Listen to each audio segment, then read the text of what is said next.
Saya mendorong agar RUU tentang perampasan aset dalam tindak pidana dapat segera diundangkan, dan RUU pembatasan transaksi uang kartal segera dimulai pembahasannya. Dalam konteks hubungan antar negara, Keketuaan Indonesia dalam G20 telah menyepakati bahwa agenda prioritas dalam pemberantasan korupsi.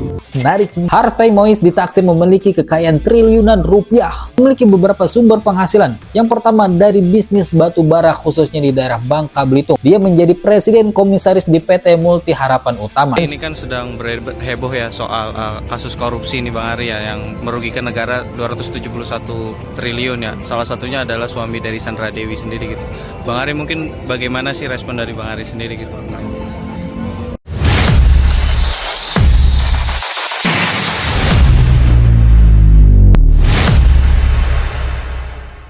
Karena viralnya kasus korupsi yang dilakukan oleh Harvey yang merupakan suami dari Sandra Dewi senilai 271 triliun, masyarakat Indonesia mendesak kembali agar Jokowi segera menetapkan undang-undang atau diresmikan undang-undang tentang perampasan aset.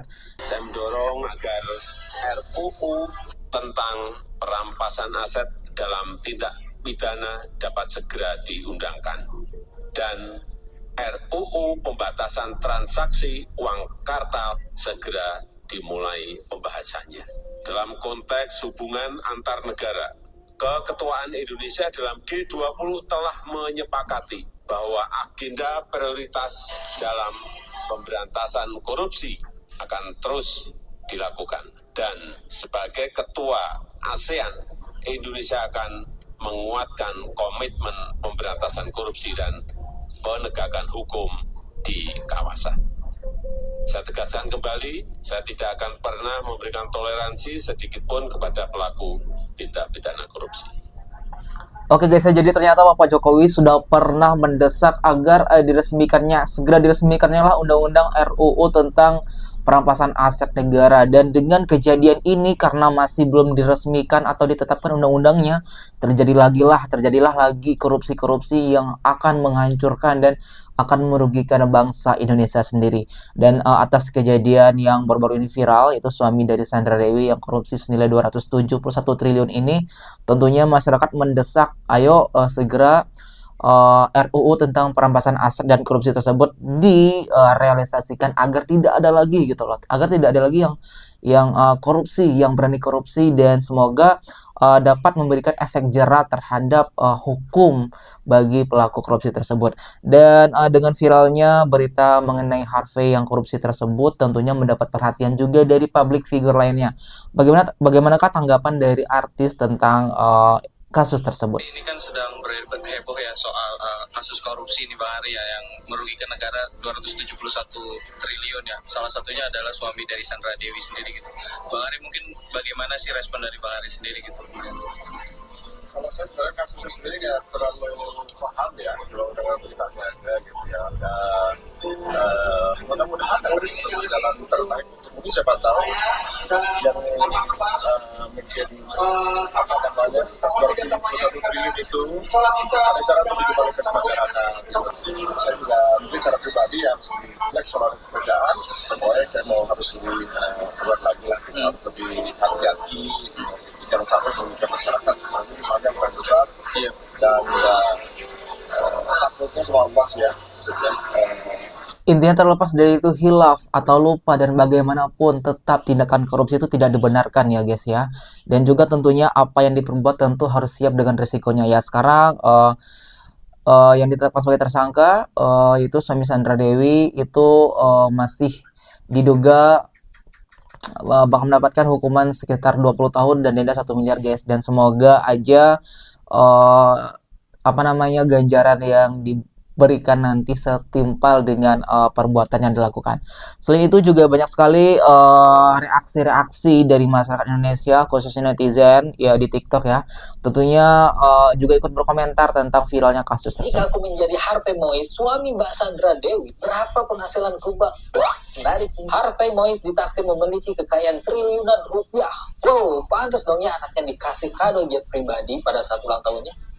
suami dari Mbak Sandra Dewi, dan berarti saingan Denny Sumargo pas lajang maksudnya, Isbak, memiliki beberapa sumber penghasilan. Yang pertama dari bisnis batu bara khususnya di daerah Bangka Belitung. Dia menjadi presiden komisaris di PT Multi Harapan Utama. Dan sumber penghasilan kedua yaitu bisnis saham. Memiliki saham di lebih dari 5 perusahaan tambang. Dan menariknya dalam PT ABM Investama, dia memiliki saham sebesar 185,6 juta US dollar atau berkisar 2 triliun rupiah dengan besaran 18,17% dari seluruh kontrak. Dan sumber penghasilan ketiga yaitu brand ambassador. Pernah menjadi brand ambassador mobil mahal yaitu mobil Ferrari. Jadi itulah jika aku sebenarnya guys ya, memang Harvey ini memang dari keturunan orang kaya atau konglomerat yang kita sebut.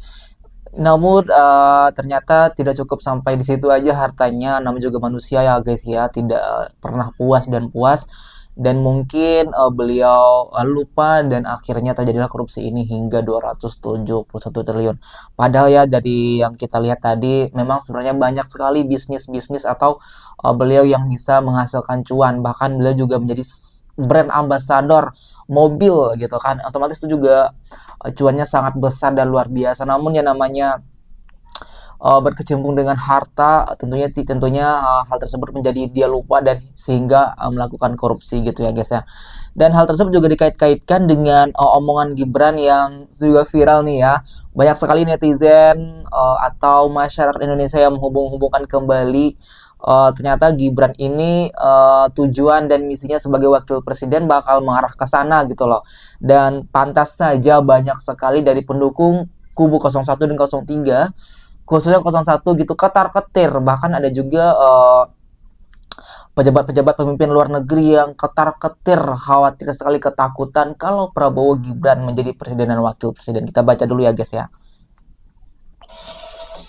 Tuh, berani melawan asing, pantas hanya Anies yang menolak melalui Tom Lembong. Amerika tidak ingin Indonesia maju.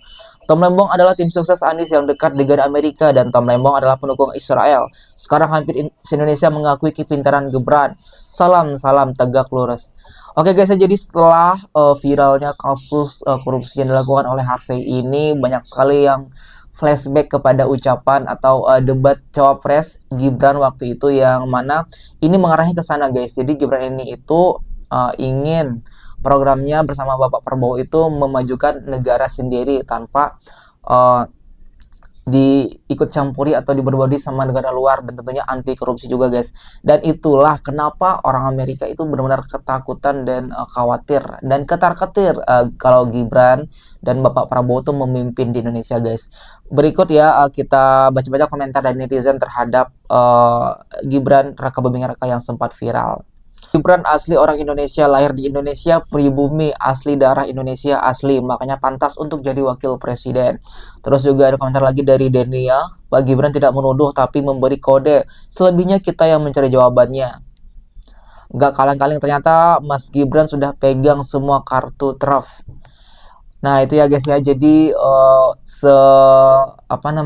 sekelas Gibran yang selalu dicemooh, dihina, bahkan direndahkan oleh pendukung-pendukung lawan dan netizen-netizennya di luar sana, ternyata kita sekarang mengakui kepintaran dan kecerdasan dari Mas Gibran Raka Buming Raka, bahwa tujuan dia itu bersama Bapak Prabowo sangat mulia sekali, menjadikan Indonesia maju dan Indonesia emas. Oke guys, itulah berita mengenai Harvey, suami Sandra Dewi yang terlibat kasus korupsi, dan semoga saja Presiden kita Bapak Jokowi segera bisa mewujudkan RUU tentang perampasan aset negara. Lantas bagaimana tanggapan kalian tentang dan melihat kasus dari suami Sandra Dewi tersebut? Silahkan berikan komentar sebanyak-banyaknya di bawah ini. Kami dari Biasa TV mengucapkan terima kasih dan jangan lupa like, komen, dan subscribe. Sampai jumpa.